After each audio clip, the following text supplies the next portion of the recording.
Let's talk about why the Olympic weightlifting movements make you more athletic. So the snatch and the clean and jerk and their variants, which are the two lifts that you do for the weightlifting movements, are arguably the most powerful and athletic full body movements that you can do with a barbell. In this video, I want to explain to you why and how, when implemented correctly and effectively into a training program, they can provide immense value to your athletic abilities, no matter what the sport is. Unless it's, of course, a sport like snooker or pool, but any sport that requires,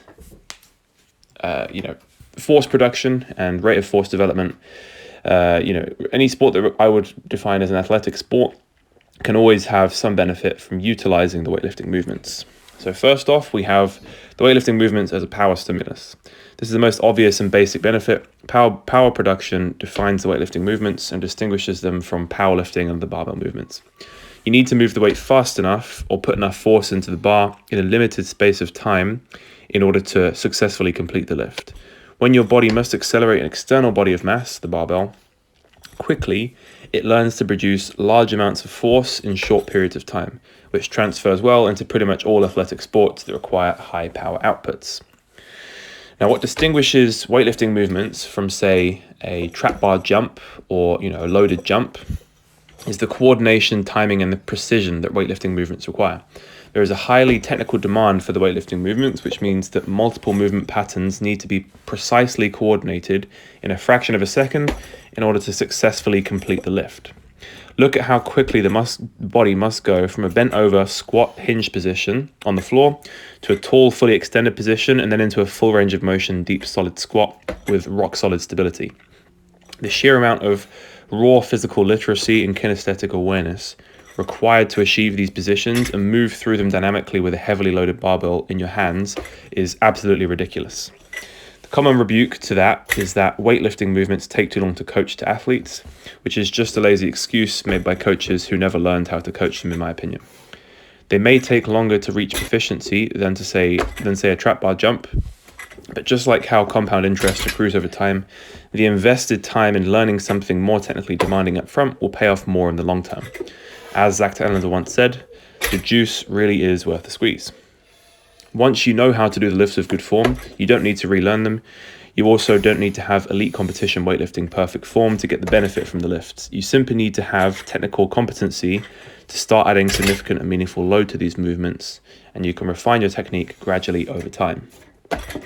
A further benefit of the weightlifting movements: multiple impulse spikes. There are 3 distinct impulse spikes, impulse meaning a fast change in momentum of the bar during the full movements from the floor. 1 at liftoff as the bar is accelerated from a dead stop on the ground. 2 at contact with the hips or thighs during the triple extension, and 3 in the catch position as the bar is decelerated to a stop. And 4 technically if you're doing the clean and jerk, because when you do the jerk and you do that dip, there's that rapid acceleration of the bar as you push it into the overhead lockout position. No other weight room exercise can replicate these spikes in such a short period of time with such high relative loads. This is such a unique, potent, and therefore valuable stimulus on the body that has a myriad of benefits for athletic sports performance, especially high impact and combat sports such as rugby, football or NFL, wrestling, MMA, etc., where athletes need to be able to absorb and produce force with their full body in a short time interval. Another benefit: eccentric rate of force development and yielding under load. The triple extension is an overrated benefit of weightlifting movements, in my opinion. I feel like everyone knows about the triple extension, and you can get triple extension in pretty much any athletic activity. In fact, I would argue that you get a more potent triple extension stimulus from many other athletic activities such as jumping, sprinting, and throwing. Why weightlifting is so special is because it forces you to go from a fully triple extended position into a fully triple flex position within a fraction of a second. Not only do you have to be able to impart very high force into the external body of mass or the bar in the pull, you have to then be able to absorb that force again straight away afterwards with your body.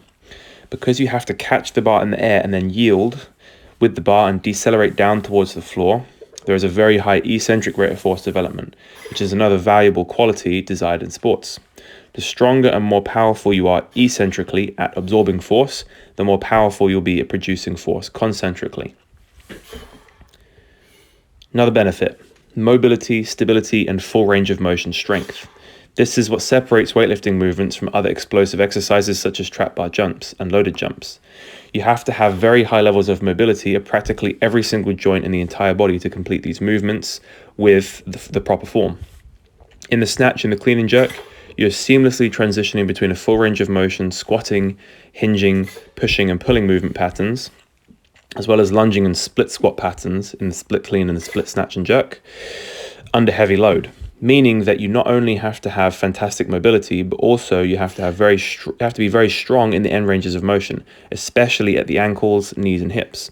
Not only do you need to be able to reach end range of motion positions, but you also must be able to be stable there in order to keep the bar from moving and basically losing your balance. This once again has a litany of benefits for sports performance, including injury prevention, greater movement efficiency, greater kinesthetic awareness and coordination, and greater full body movement pattern competency, squat, hinge, push, pull, lunge, and so on. So, in summary, Olympic lifts are kind of like a Swiss Army knife tool that ticks so many boxes when it comes to athletic physical adaptations. There really is no other training stimulus even remotely like the snatch and the clean and jerk. As Will Rattel says, they're in a category of their own. If you want to become a more generally athletic athlete and have greater physical literacy, you'd be foolish not to incorporate some kind of weightlifting training into your program. Yes, they take some time to learn and are technically demanding, but the rewards you get from taking the time to learn them properly are orders of magnitude higher than the time and energy invested into learning them. So where do you start? There's loads and loads of great YouTube channels that will show you pretty much all you need to know in order to practice the lifts. Two of my favorite ones and two of the ones that I've used in the past to help me learn and teach myself the lifts are Zach Tallender. Zach Tallender is probably one of the best resources on YouTube. He's very good at explaining the lifts to you in great detail. He goes through everything you need to know in order to improve and work on your technique, but also the strength for the weightlifting movements. Highly recommend going and checking out Zach's channel. And another also fantastic content creator in the weightlifting movement space is Greg Everett from Catalyst Athletics. So those two channels there, I think Greg Everett from Catalyst Athletics has probably one of the most extensive libraries of weightlifting movements that you could possibly have. And it just goes into great detail on how to do the movements. Zach's is a bit more of a nuanced explanation of the movements, and Greg's is a bit more extensive. So there's more stuff on Greg's channel, but Zach's goes into a lot more detail, and he often gives you a little bit more practical advice that's kind of a bit more unconventional, I would say. It's kind of his take on what the weightlifting movement should look like and how you train them. But each to their own. I think they're both fantastic channels, and if you want to go and check them out, then definitely check them out. Really, really good resources for getting started with weightlifting there. So yeah, that is pretty much it for today's video, guys. Thank you very much for watching. It was a pretty fun workout, pushing heavier weights on the cleans and the squats, which is obviously the aim of this part of the program, this microcycle. The only bummer really is that I managed to twinge my knee on those depth jumps. When I was doing the 2-foot jump specific depth jumps, I felt a little twinge in my knee. It didn't feel like anything crazy serious. It just feels a bit tender out. I have no idea what it was. It felt like it was something on the sort of underside of my knee, maybe my patella tendon. I have absolutely no clue. So we'll see after a few days of isometrics if that improves. Tentatively going to think of jumping on Friday when I do my next jump session, but we'll see how that goes. But another thing today, I did a 6 RM PR on my squat. I've never done 140 kilos for 6 reps or more, which is a good indicator of my max strength increasing. So we'll see how that goes next Wednesday when I do this same workout again. See if I can push the weights a little bit more or maybe do slightly more reps. We'll see how that goes.